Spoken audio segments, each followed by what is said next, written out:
First question's from Jorge Castillo. Go ahead. Hey Mitch, what were you dealing with when you got to camp that was a setback for you? Yeah, I had a little shoulder impingement. It was kind of pinchy in the back, and then we had to strengthen some stuff up front. And now after a few weeks, it's been good. So that's basically it. When did you start throwing, and where are you at right now? I probably started throwing a couple weeks ago, and now I just threw my first pen 2 days ago. Throw another one tomorrow, and kind of build up from there. So hopefully the next little over a week, be good to go. So you expect to get in the game hopefully before this is over? Potentially, yeah. One of the last couple games. I mean, we're running out of time in terms of spring training, but if it's not there, it'll be at the alternate site. And just going back to last year, what was last year like for you? Obviously not having a minor league season. Yeah, I mean, it was weird, man. It was different than anything else I've ever done. But it was cool. It was fun to be at USC with the guys, and we made it work for sure. And then the whole going up and down the taxi squad situation was a good experience as well. And obviously being in the bubble and being around for the World Series was amazing. I mean, it was crazy and weird, but pretty awesome. And then just Mitch, as a Korean American, how have the last few days been like for you and your family after what happened? I mean, these last few months have been tough, and then culminating in the most recent, the murders in Atlanta were just terrible. That whole situation.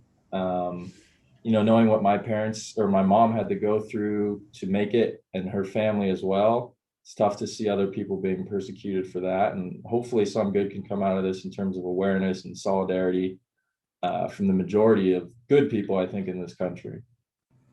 Has this something that you mentioned the last few months has sort of been like anti-Asian violence and rhetoric? Have you guys felt unsafe? Have you worried about relatives and all that?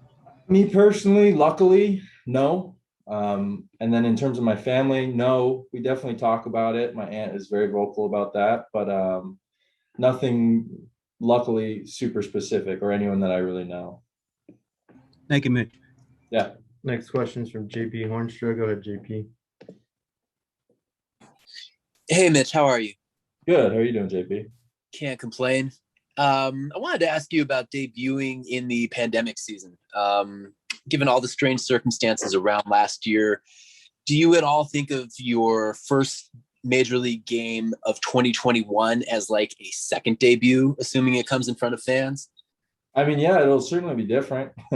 It's a little different throwing in front of real people than just cardboard cutouts. But it's nice to get at least my foot in the door and get started there. And then I think this year, who knows what's going to happen. I didn't know what to expect before my actual debut, but this could be another second debut for sure. It'll just be interesting. I have to wait and see. I don't recall if we talked about this at the time, but like, what was the adrenaline like last year when you made it? Was it what you would have expected in a normal circumstance like that?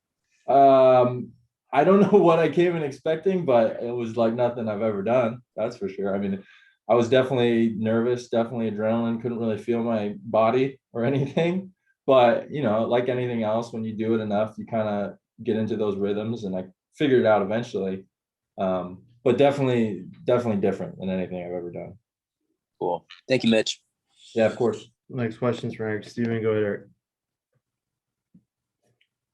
Hey, Mitch, just wondering, the program you're on throwing wise, are you building up as a starter or how are they, what's your role? Like, I know that you haven't really pitched much, but what's your role going forward?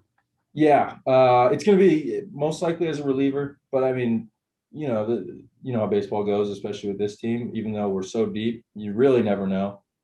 But as of now, because of the rehab, because of the guys we have in place already, I'm going to be a reliever and just kind of feel it out from there. Who knows? And then is that, something that it's weird. Like last year, there were no actual minor league games, but with actual minor league games coming in May, do you think that might change at that point, or it's just not something on your radar yet? Yeah, that's a good question too. I'm not really sure. As of now, I'll just treat it as if I'll be a reliever going forward, for the whole year and beyond. But really all up in the air, I think. Thanks. Yeah, for sure. Another question from JP. Go ahead. Hand was up by mistake. Sorry, guys. Next question is from Dylan Hernandez. Go ahead. Hey, Mitchell, just kind of circling back to something you mentioned earlier about what your mom's family had to go through. What has she told you about, I know you talked about your grandfather before, but about, I guess, them coming to this country, maybe some of the challenges that they had to face. Yeah, I mean, in terms of overt racism, I don't think there was so much of that I know of, at least. But in terms of the struggles of just coming here, she was 9 years old, and her parents and younger sister came here and just had to grind to make a living and make a life. And they've had a lot of success doing that.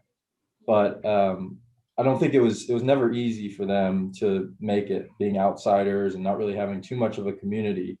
Now it's a lot different. I think there's a lot more of an established Asian community, at least in the Bay Area where I'm from. But that wasn't the case back then. So I think they felt like they were kind of on an island. And to do what they did, it's insane to think how much they had to deal with, but they figured it out and did well for themselves. And your aunt is Juju Chang, correct? Juju Chang, yeah. Yeah. How has maybe she helped you, kind of better understand these issues? To be honest, we haven't talked too much about it specifically. But I guess like on Instagram, I follow her, so I see a lot of this stuff going on, and she's worked with other Korean Americans and other Asian Americans, and in terms of raising awareness. And for me, she's always been a great person to talk to and learn about what's going on in the world in general, especially when I'm not paying attention as much. But this issue in particular, maybe that is something I need to reach out and talk to her about. Thank you.